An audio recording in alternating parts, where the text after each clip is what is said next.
Hello बच्चों, जय हिंद। आप सभी का दिव्यांश अकेडमी चैनल पर स्वागत है। आप लोग कैसे हैं? अच्छे हैं? आशा करते हैं आप लोग अच्छे होंगे। तो हमारा टॉपिक चल रहा है द्विघात समीकरण, क्वाड्रेटिक इक्वेशन।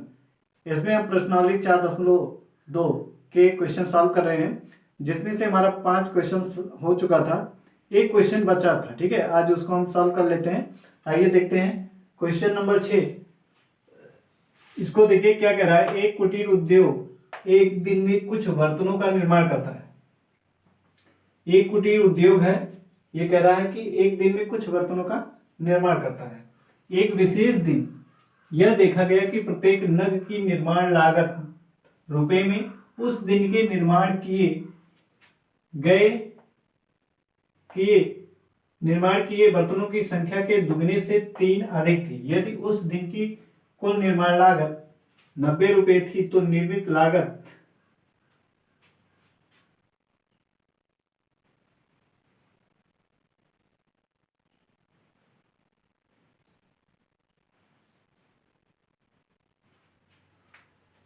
उस दिन की कुल निर्माण लागत 90 रुपए थी। ठीक है, तो ये नहीं रहेगा।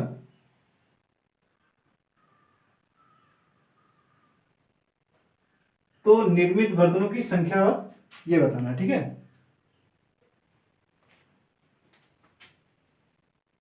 तीन अधिक थी। उस दिन की कुल निर्माण लागत 90 रुपए थी। तो निर्मित बर्तनों की संख्या और प्रत्येक नग की लागत ज्ञात कीजिए। तो पहले तो आप क्वेश्चन को ध्यान से पढ़िए, वो क्या कह रहा है। ठीक है, उसमें क्या दिया है और क्या ज्ञात करना है। तो हम देख रहे हैं, कह रहा है कि एक कुटीर उद्योग है जहां पे कुछ बर्तनों का निर्माण, एक दिन में कुछ बर्तनों का निर्माण किया जाता है। मतलब एक दिन में कुछ बर्तन बनाए जाते हैं। एक विशेष दिन, कोई एक ऐसा दिन है, कह रहा है एक विशेष दिन। ठीक है, कोई एक ऐसा दिन है जिस दिन यह देखा गया कि प्रत्येक नग की निर्माण लागत रुपए उस दिन के निर्माण किए गए बर्तनों की संख्या के दुगने से 3 अधिक थी। मतलब कह रहा है प्रत्येक नग का निर्माण लागत उस दिन, जो विशेष दिन है, उस दिन निर्माण किए गए बर्तनों की संख्या के दुगने से 3 अधिक थी। कौन? प्रत्येक नग की लागत कितनी थी? उस विशेष दिन बनाए गए कुल बर्तनों, जितने भी बर्तन बनाए गए उसके 2 गुने से कितना? 3 अधिक था। क्या? निर्माण लागत, प्रत्येक नग का निर्माण लागत। ठीक है, तो कह रहा है यदि उस दिन की कुल निर्माण लागत कितनी? 90 रुपए थी। कह रहा है यदि उस दिन कुल निर्माण लागत कितनी थी? 90 रुपए। तो निर्मित बर्तनों की संख्या और प्रत्येक नग की लागत ज्ञात कीजिए। तो जो पूछ रहा है उसे हमें क्या करना है? मानना है। तो मान लेंगे माना एक विशेष दिन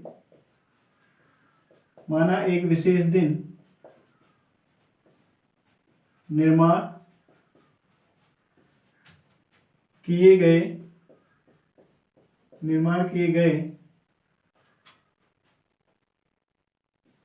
किए गए बर्तनों की संख्या कितना है? x है। ठीक है, x हमने क्या मान लिया कि उस विशेष दिन निर्माण किए गए बर्तनों की संख्या कितनी है? x है। तो प्रत्येक नग की निर्माण लागत कितनी होगी? इसलिए प्रत्येक तथा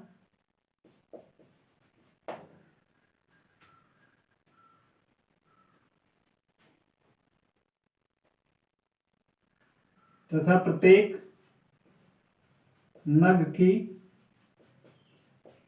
निर्माण लागत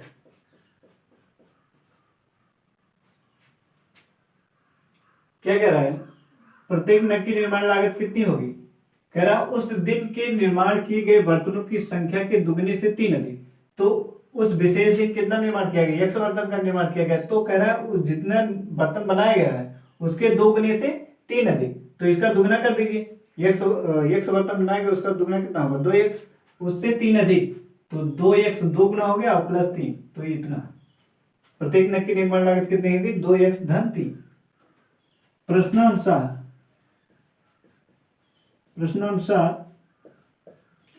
कह रहा है कि उस दिन निर्माण किए गए बर्तनों की संख्या के दुगने से 3 अधिक थी। यदि उस दिन की कुल निर्माण लागत कितनी थी? 90 रुपए। कह रहा कि उस दिन कुल निर्माण लागत कितनी थी, 90 रुपये। तो ये तो बर्तनों की संख्या है और ये प्रत्येक नग की निर्माण लागत है। तो कितना हो जाएगा, 2x धन 3 बराबर कितने, 90 रुपये लग रहा है। कितना लग रहा है, 90 रुपये। तो दो घात समीकरण बन जाएगा, 2x², एक से गुणा करिए, 2x² धन 3x बराबर 90। पक्षांतर करेंगे कितना आ जाएगा, 2x² प्लस 3x माइनस 90 बराबर 0। ये बन गया समीकरण, ठीक है।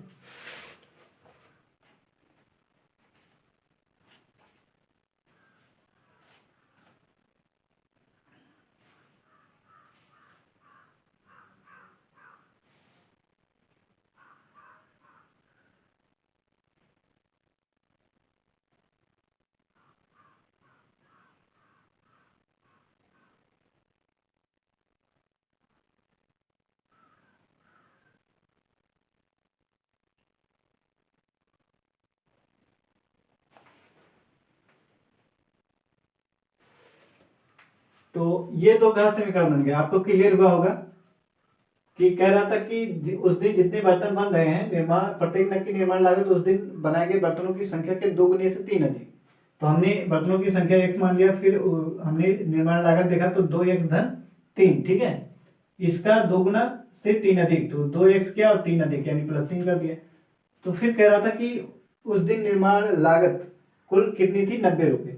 तो हमने क्या किया, इसकी संख्या को इससे क्या गुणा कर लिया, तो हमें क्या अपना 90 रुपये मिल गया, ठीक है। तो ये दो घात समीकरण मिला। अब इसको हल करेंगे। इसको हल करने के लिए हमने क्या बताया था कि हम क्या करते हैं, अचर पद और x² के गुणांक को गुणा करते हैं सबसे पहले। तो 2x और 9x, 90x, 2 गुणे 90 कितना हो जाएगा, 180 होगा। अब 180 का गुणनखंड करना है,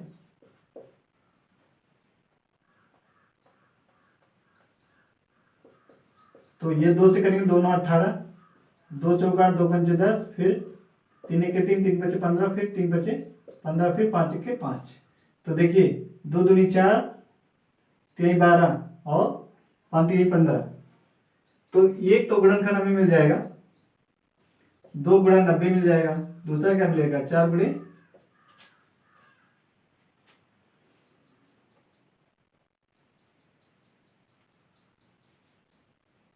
45, फिर 12 गुणे 15, ठीक है। इस तरीके से ऐसे कई गुणनखंड इसके मिलेंगे। तो इसमें से हमें उस गुणनखंड को लेना है जिसको जोड़ने पर हमें ये मिलना चाहिए, ठीक है। उसको जोड़े या आपस में घटाएं तो क्या मिलना चाहिए, ये मिलना चाहिए। तो इसमें से यदि हम 15 इसको ले लेते हैं, ये वाला देखिए, इसको लेंगे तो 45 और 4 जोड़ेंगे तो कितना हो जाएगा, 49, घटाएंगे तो भी कितना आएगा, 41।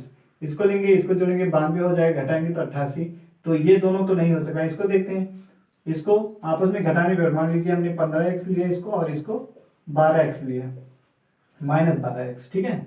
तो ये कितना हो जाएगा, 15 में से 12 -12x निकल जाएगा तो क्या प्लस 3x आएगा। तो यही वाला गुणनखंड हमारा बीज गुणनखंड है। तो यहाँ ले लेंगे 2x² प्लस 15x और -12x -90 बराबर 0। ये हो गया, ठीक है। अब दो पदों, हमने बीच वाले पद को क्या किया, 2 भागों में बांट लिया।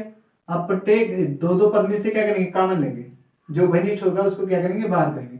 तो यहाँ देखिए 2 यहाँ है, यहाँ 2 नहीं है, ये नहीं होगा। x देखिए यहाँ पर भी, यहाँ पर भी, तो x यहाँ से निकल गया, तो यहाँ क्या 2 बचेगा और एक x बच जाएगा, ठीक है। प्लस यहाँ से x निकला कितना 5, माइनस यहाँ से कितना 4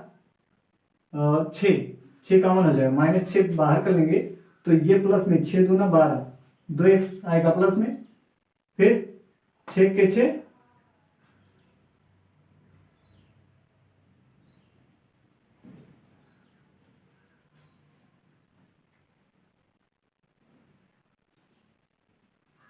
एक चीज यहाँ पे देखिए 5x नहीं है, 15x, ठीक है। ये कितना है 15x, तो यहाँ कितना आएगा 15 आएगा।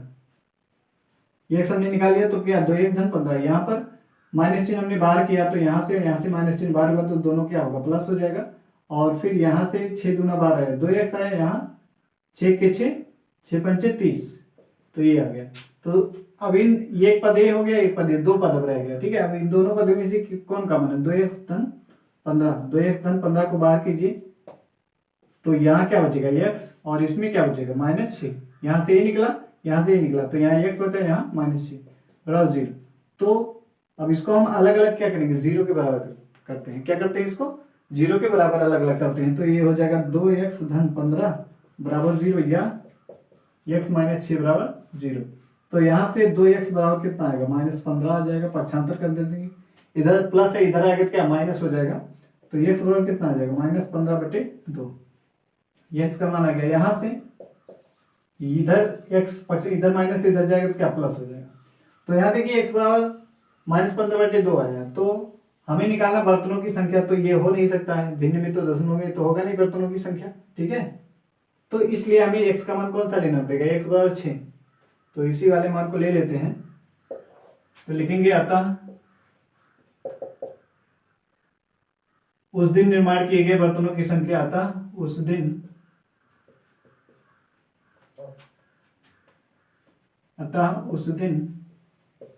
निर्माण किए गए बर्तनों की संख्या कितनी हो जाएगी, x बराबर 6। कितने बर्तन, 6 बर्तन। तथा निर्माण लागत कितना हो जाएगा, लिख लेंगे तथा प्रत्येक नग की